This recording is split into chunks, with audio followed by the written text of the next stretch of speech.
Good day, everyone.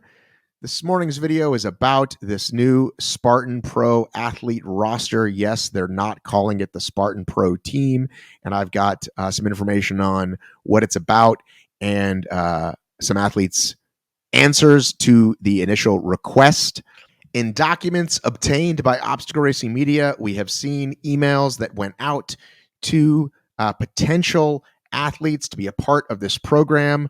And there's a couple of important notes. I do not want to read the whole thing line by line. We'll have an article up with a lot of the highlights. But here's what's important to note. And it's one of the things I like about this new program. Number one, it's black and white. According to Spartan, this is it. This is what they're going with. If you're on this tier this year, that's great, but it doesn't mean you'll be there next year. So you've got to continue to perform up to that level. And therefore, the deals, quote unquote, are the same. And we can link some of that below as well in terms of how much money you get and travel and bennies in relation to what you have to do for them. But I like that a line is drawn. And it's not about subjectivity. However, there should be some exceptions, which I know is contradictory, but I feel like you can have all those things that Jack laid out. And by the way, congrats to Jack Bauer. Finally got some bucks out of Spartan, it looks like, with his Jack Bauer stats powered ranking system, TM. He needs a logo or something. They've partnered with him to put this together. And by partnering with him, my guess is he did all the work. And then they said, that looks good, that doesn't look good, whatever. But there should be exceptions. So if you're going to have percentage of this, percentage of that, and then there's one little caveat, which is world champion within 2 years, right? If you're a world champion of that race company within 2 years, then you should be tier one, right? Robert Killian should be tier one, no questions asked, right? And that also ends the argument about Nicole, right? Because Nicole only did one race last year. She finished first, and people are like, well, blah, blah, blah. It's like, listen, she's a world champ. That's why I think she should be in there anyway. But I think she's in there by some other math that they used.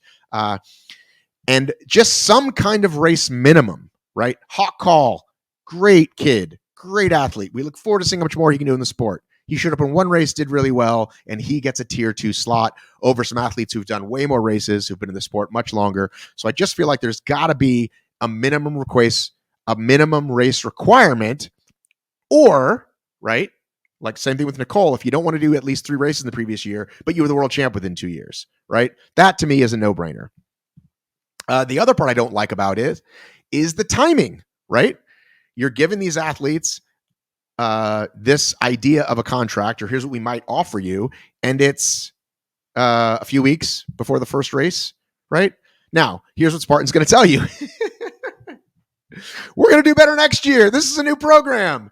And if I were the kind of show that could go back through and clip in all the places where either they said, don't worry, next year it'll be better, or I said, they tell us next year we're going to be better, stay tuned, I would do that. But I do not have the time. But if they launch either the race series, what the races are, and this contract, and let's say October of this year, wouldn't that be awesome? Right? Maybe November. I guess they have to wait till after the World Champs, which is now first week of December. So maybe have it almost all nailed down, and then boom, as soon as the World Champs happen, you can release it, giving people at least 3 months before the first race, unless the first race is back in February, unless they, do the Jacksonville thing again. But again, overall, I do like a unified structure.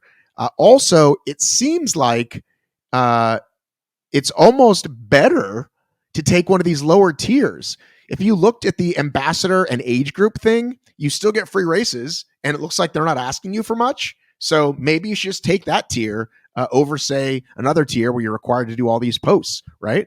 So that's where it is. We're getting kind of what I thought we would get. Some yeses, some nos, some I'm going to wait and see. Even though they said this is a black and white contract, we're going to see. So, for example, would the top, Ryan and Lindsay, actually get more if they asked for it and they just won't tell anybody else? I mean, listen, these guys are friends of mine. I'm not trying to tell tales out of school, but it just seems like you'd want to give them a little more, right?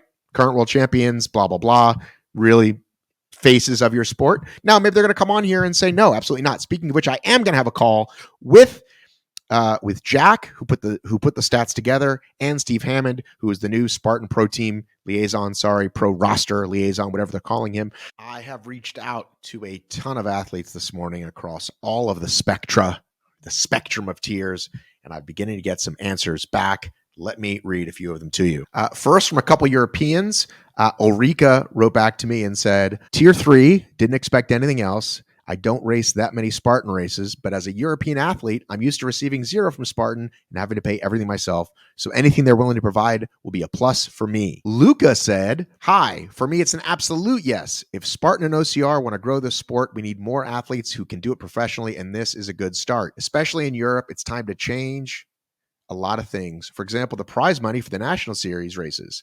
I've been lucky enough in the past few years to continue to race some Spartan races as I have some sponsors for my skyrunning performances. Otherwise, I would never have been able to continue practicing this sport. An athlete that did not want to be named said the following. I'm in, just wondering if I'll get the money I'm still owed from last year. And if I get a refund on the season pass I already bought. This person also added, we're actually getting less money than we've been offered before. I mean, not like I ever really made money, but us low level used to get $300 merch credit, and now we're getting $100. And back when they had the different series, we could get extra winnings if we podiumed, and I'm sure that's out. Okay, here's the best one so far from one John Albin. Hey, Matt, I saw the list and felt it was very presumptuous of Spartan to title it 2022 Spartan Pro Athletes, when in fact it's a list of people they would like, not one of the people they are going to get. Read whatever you want into about that, whether he's going to say yes or no. Mark Battris just got back to me and said, this is the most transparent Spartan has been about contracts. It also gives us no restrictions on sponsorship, which is great, meaning they can work, this is my part adding, they can work with other race series or other race companies or other brands. This is a great starting point, but again, I wish they would get a little more athlete input because I think we could have talked about the finer details a little more. But overall, I think this is a good step in the right direction. Logan Broadbent said, I'm right where I belong, smiley face. Everyone will say they wanted the next tier up, smiley face. Several other athletes across the tiers told me they're waiting to talk to Spartan. So even though Spartan is saying this is a black and white deal, they want to have conversations, which I completely understand. So more on this soon. We will have a link in the description below with the article with some more details. If it's not there right away, please check back. I apologize. I want to get this video up as soon as possible, and then the article with some finer points later on. Let me know in the comments below, what do you think about this new series? Is it good for the sport moving forward, even if it's a little wonky now? Is it a bad idea? Should they go back to just having 8 or 10 on the pro team? Should they go back to opening it up? Love you. Miss you. Mean it. I've got to run.